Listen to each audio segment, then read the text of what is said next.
average on your first midterm is 60%, and you think that's pretty low. That's always, it's a little bit disconcerting when you have, not very good grades on a midterm. I haven't bell curved. I've never bell curved, but I have made accommodations sometimes for an exam or a quiz that might have been too difficult, or there might have been circumstances within class that, prevented the class from doing really, really well. And I'll try and accommodate that with bonus marks or other ways on a following quiz or some other assignment. So that's typically my approach if it's a midterm. And if it's a final and I've gotten lower marks than I expected as well, I'll sometimes go back and do a second marking because there's always a subjective component. So maybe it means moving a little bit on that mark. It's very much dependent on the nature of the quiz or the exam as well. So, yeah.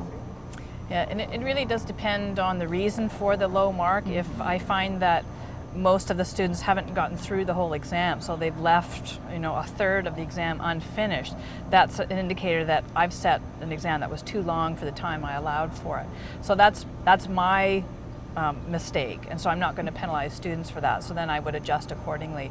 And one of the solutions I've found is I might shift part of the mark. So if a midterm are worth 25%, I might reduce that mark to 15 and move the 10% elsewhere in the term, add it to a final or add it to an assignment or a series of assignments or something, so that students feel they have an ample opportunity to make up for it.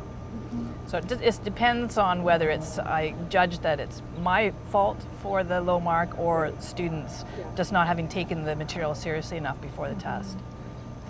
Always reviewing class too, and another strategy for new faculty is if you've got questions that didn't work, throw them out, and you're probably going to find that the result adjusts itself.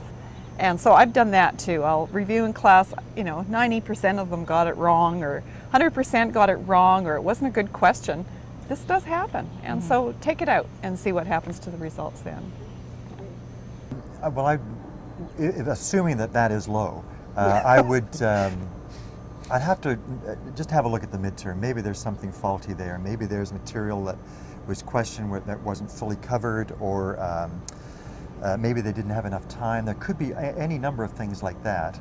If those were the case, then I might consider adjusting the value of the exam.